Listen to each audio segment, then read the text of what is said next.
오늘 우리가 함께 묵상할 하나님의 말씀은 열왕기상 21장 말씀입니다. 말씀 봉독은 17절부터 19절 말씀까지 하겠습니다.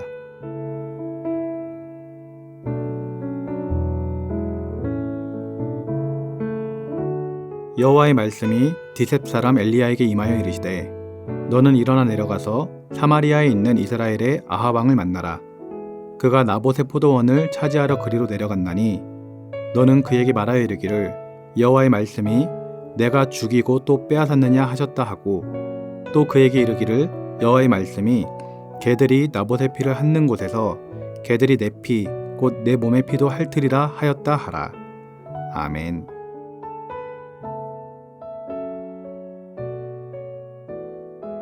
아합 왕은 궁궐 근처에 있는 포도원을 자신의 정원으로 만들기 위해서 포도원의 주인이었던 나봇에게 그 땅을 팔라고 제안했습니다.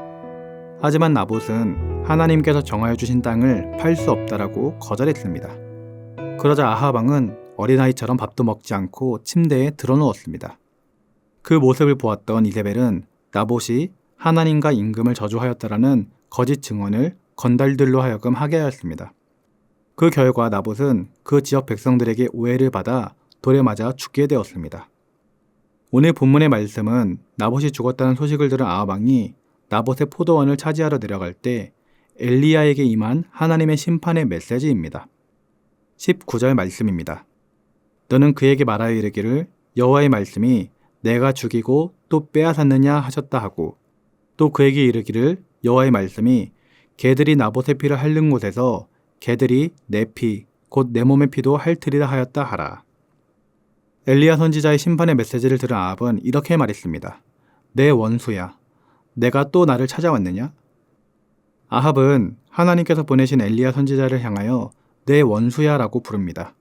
그가 평소에 하나님의 말씀을 거부하며 살았고 그 말씀을 전하는 엘리야를 거북해하며 살았다는 것을 보여주는 대답입니다. 아합 왕은 하나님에 대한 두려움 없이 사는 사람이었습니다. 3년 동안 비가 내리지 않게 하시는 하나님, 하늘에서 불을 내리시어 제단을 태우시는 하나님을 두려워하지 않았습니다. 하나님께서 이길 수 없는 10만 대군과의 전쟁에서 2번이나 승리하게 하시는 은혜를 베풀어 주셨지만 그 은혜를 깨닫지 못하는 교만한 모습을 보였던 사람이었습니다. 이처럼 아합 왕은 하나님의 말씀에 대한 반응이 없는 자, 하나님의 말씀을 우습게 여겨서 하나님의 말씀에 순종하거나 회개함이 없는 자였습니다. 현대를 살아가는 세상의 많은 사람들도 이런 모습으로 살아가고 있는 사람들이 많이 있습니다. 그들은 죄에 대한 심판, 지옥의 심판에 대한 두려움 없이 살아갑니다. 내게 일어나지 않을 일처럼 대수롭지 않게 생각합니다. 죄에 대한 심판에 대한 말씀을 들으면 기분 나쁘다고 오히려 아합 왕처럼 분노하면서 귀를 막습니다. 그렇다면 이 시대에 하나님이 믿는다고 하는 우리 성도들은 어떻습니까? 진정 하나님의 말씀에 대한 두려움을 가지고 살아가고 있습니까? 하나님께서 이것은 하라, 이것은 하지 말라고 명하신 말씀에 순종하며 따르는 믿음의 모습을 보이며 살아가고 있습니까? 하나님께서 우리에게 주시는 말씀과 명령에 순종하며 살아갈 때 하나님께서는 우리에게 축복을 허락해 주십니다. 우리를 향한 하나님의 뜻은 평강이며 축복이기 때문입니다. 하지만 반대로 하나님을 경외하지 않고 하나님의 말씀을 듣지 않고 순종하지 않을 때에는 또 세상을 따라 나의 욕심을 따라 내 뜻대로 불순종의 죄를 지으며 살아갈 때에는 하나님의 두려운 심판이 우리에게 있음 또한 우리는 기억해야 합니다. 오늘 엘리야 선지자를 통해 전하신 아합과 그의 집안에 대한 심판의 메시지를 보면 정말로 두렵고 떨리는 내용이 있습니다. 21절 말씀에는 이렇게 말하였습니다. 여호와의 말씀이 내가 재앙을 내게 내려 너를 쓸어버리되 내게 속한 남자는 이스라엘 가운데에 매인자나 노인자를 다 멸할 것이요 라고 하였고 24절에서는 아합에게 속한 자로서 성읍에서 죽은 자는 개들이 먹고 들에서 죽은 자는 공중의 새가 먹으리라고 하셨느니라 하니 이렇게 소개되고 있습니다. 그러나 놀랍게도 엘리야 선지자에게 내 원수여 라고 말하며 맞섰던 아합 왕. 지금까지 수많은 하나님의 말씀을 듣고도 아무런 회개를 하지 않았던 아합 왕이 이 무서운 심판의 메시지를 받고 나서 예상치 못한 모습을 보여주게 됩니다. 27절 말씀입니다. 아합이 이 모든 말씀을 들을 때에 그의 옷을 찢고 굵은 배로 몸을 동이고 금식하고 굵은 배에 누우며 또 풀이 죽어 다니더라. 아합 왕이 무서운 심판의 메시지를 듣고 자신의 옷을 찢고 애통할 때 입는 굵은 베옷을 입고 금식하는 모습을 보였던 것입니다. 하나님께서는 그런 아합 왕의 행동에 대해서 엘리야에게 29절에 이렇게 말씀하십니다. 아합이 내 앞에서 겸비함을 내가 보느냐? 그가 내 앞에서 겸비함으로 내가 재앙을 저의 시대에는 내리지 아니하고 그 아들의 시대에야 그의 집에 재앙을 내리리라 하셨더라. 방금 엘리야 선지자를 통하여 하나님은 나봇의 억울한 죽음을 당장이라도 아합 왕에게 갚아주시는 것처럼 아합 왕과 그의 집안을 더 이상 가만두지 않고 씨도 남기지 않고 없애버리겠다고 재앙을 선포했지만 아합의 겸비한 모습을 보시고는 그 재앙을 아합의 시대에는 내리지 않고 그 아들의 시대에 내리시기로 선포하시는 것입니다. 하나님께서는 아합이 심판의 메시지를 듣고 어찌되었든 자신의 옷을 찢고 베옷을 입고 금식을 하며 풀이 죽어 다니는 모습을 봤을 때 그를 그 모습 그대로 받아주셨던 것입니다. 그대로 받아주시는 모습이 하나님 아버지의 마음인 것이죠. 하나님의 오래 참으심과 인자하심은 우리의 생각을 이렇게 뛰어넘는 것입니다.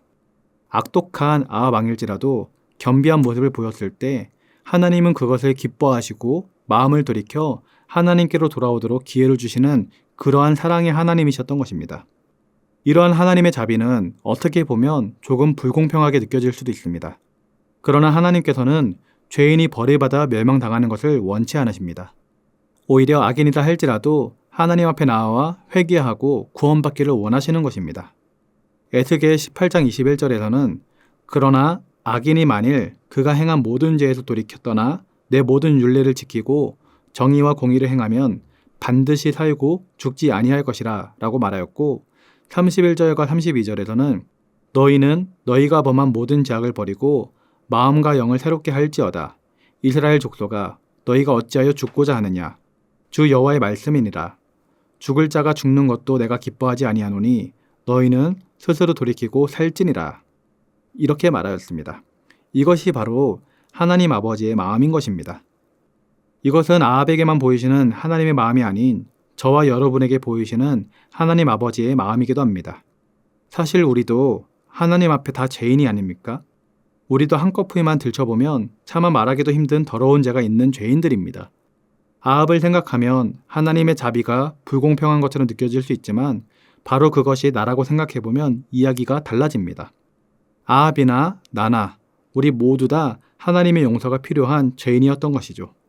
어떤 죄인이라 할지라도 용서해 주시길 원하시는 하나님을 바라보며 주님 앞에 부끄러움이 없어야 하겠습니다.